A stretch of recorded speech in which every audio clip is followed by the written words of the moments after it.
Nolan is watching old footage of when his daughter is born, and before he gets up to begin his day, someone begins to choke him out.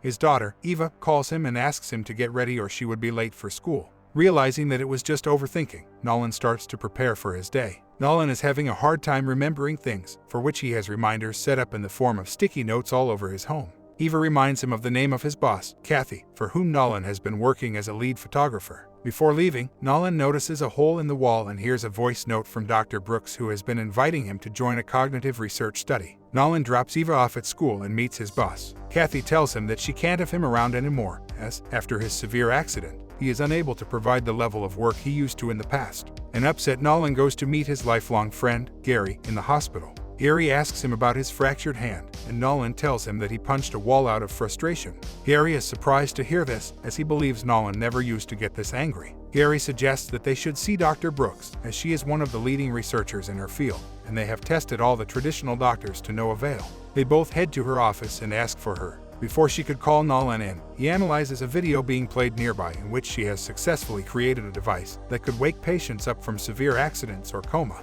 Brooks meets Nolan, and she goes through his 6-month-old car accident details. The accident resulted in his wife passing on and Nolan sustaining an injury to his cranium and medial temporal lobe.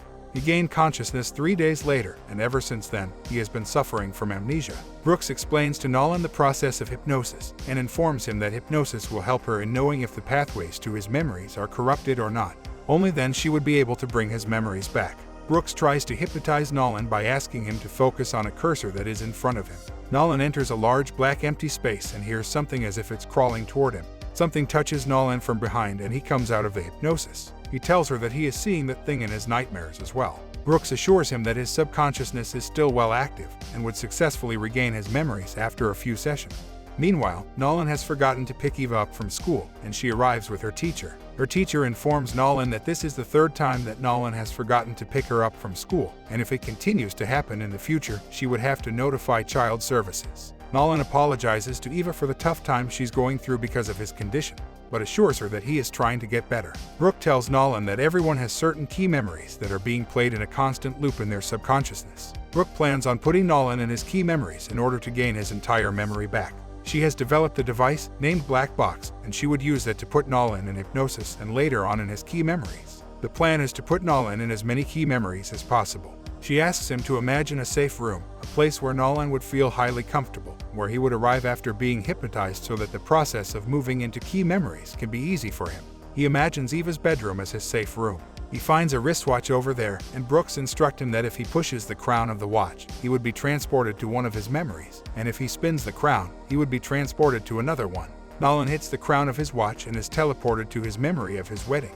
He is more than delighted to see his wife there, but gets perplexed after finding out that everyone over there has their faces entirely blurred. As the wedding is going on, someone from the crowd comes crawling upside down toward him. But terrified, Nolan comes out of the hypnosis quickly. He explains everything he saw to Brooks. She tells him that his brain is trying its best to not make Nolan remember the trauma he went through, and all of his previous memories as well. She tells him to see at least one face in the upcoming sessions. Gary shows up to meet Nolan and Eva. He reminisces about how Nolan and his wife used to plan their life after marriage. While holding chopsticks, Nolan remembers the time he used to go to a sushi restaurant with his wife. He takes Eva to that restaurant to have a nice time together. He also tells her that the restaurant used to be his and his wife's favorite spot. In their next session together, Brooks tells Nolan that he is in control of his mind and not the other way around. This time, Nolan is teleported to one of his memories in which he is in an apartment, along with his daughter and wife. He picks up his daughter from the cradle, only to find her face blurred out too. He heads towards the kitchen and finds his wife there. Her face is also blurred, but also finds her arm to be bruised. The thing appears again from inside the cradle and begins crawling toward Nolan. A scared Nolan wakes up from the hypnosis once again. Nolan tells her that he doesn't remember the apartment at all, where he was in the hypnosis, because his house is the only place where his wife and he lived their lives. He meets Gary and asks him if he and his wife ever had a fight that escalated to a high degree. Gary doesn't seem to remember anything like it and advises Nolan to take everything easily. While waiting for Eva outside her school, Nolan tries to search for that apartment online.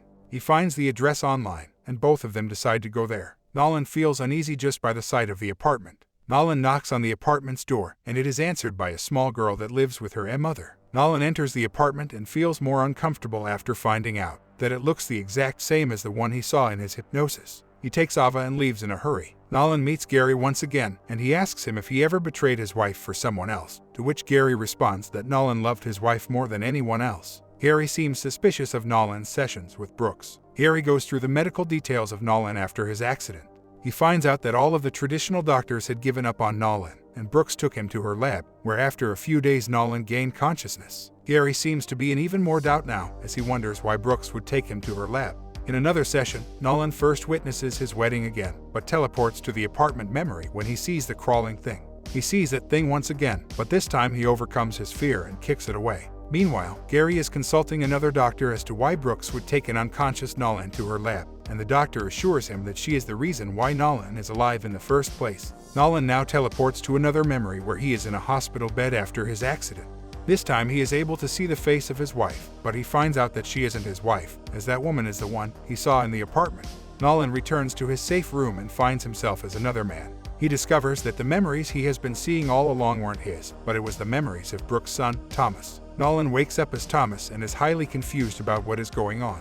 Brooker is ecstatic to see her son. She explains that Thomas died when he slipped down from stairs, but she knew he was alive, so she stored all of his consciousness and waited for the right person to store his consciousness into. Nolan came to her brain dead, and she stored Thomas's consciousness in Nolan's subconsciousness. She explains that now Thomas has a second shot at living his life with his wife and daughter. Thomas goes to pick Eva up, and he doesn't seem to behave nicely with her. He gets a bit rude with her as well. He tells her that she would be staying with Gary for a few days because he wants to spend a few days alone. He drops Eva at Gary's home and declines Gary's offer to stay with them for a few days. Thomas heads towards his apartment and is haunted by the memory of him falling down the stairs. He meets his wife, Miranda, disguises himself as Nolan, and claims that he went to college with Thomas. She allows Thomas inside, and they both have a long conversation with each other. He brings up the topic of Brooks' new technology that would allow the transplant of consciousness of one person to another. He then reveals himself as Thomas. Miranda gets frightened and asks him to leave immediately. Before she could call the cops, Thomas starts to tell her about their past lives, so that she could believe that it's actually him. She is shocked to see that Brooks' experiment had worked. Thomas promises her that he would never hurt them again and that he wants to start all over again. Thomas observes that she has taken down all of his photographs off the wall and gets furious that she and his daughter tried to erase him as soon as he died. He goes to meet his daughter, but Miranda attacks him from behind, which leads to him being teleported in front of Eva. He looks at his reflection and finds the crawling man. Thomas rushes to meet his mother again. Brooke explains to him that his mind was trying to protect him by taking him to the place where he felt safe last time, which is why he was teleported to Eva when Miranda hit him.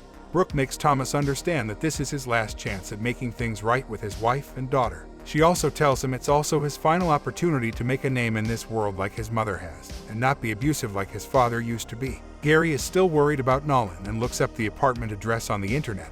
He reads about the tragic death of Thomas and finds out that he was Brooks' son. He hurriedly goes to Brooks' office. Brooke tells Thomas to find the crawling thing in the hypnosis and end it like a virus. The crawling thing appears, and it turns out to be Nolan. Thomas is ordered by her mother to end it, so he starts beating Nolan up viciously. Gary and Ava rush into Brooks' office and are confused to see what's going on. While beating Nolan up, Thomas hears Eva, who is calling for her father, and it makes him remember how he fell down the stairs after he was misbehaving poorly with his wife and daughter. Thomas realizes that his wife and daughter were never happy with him and that they would never accept him again. He leaves his safe room and finds himself in the same large black empty space. Nolan returns to reality as himself and is relaxed to see his daughter. When Miranda tries to hypnotize Nolan again in order to bring Thomas back, Gary breaks the black box. Nolan is now completely normal and is living peacefully with Eva. Miranda reads in the newspaper that Brooks have been terminated from her duties. Brooks, who is still determined in fixing the broken black box, sees that Thomas' memories and consciousness are still stored in the device, and she is hopeful that she could revive him again someday.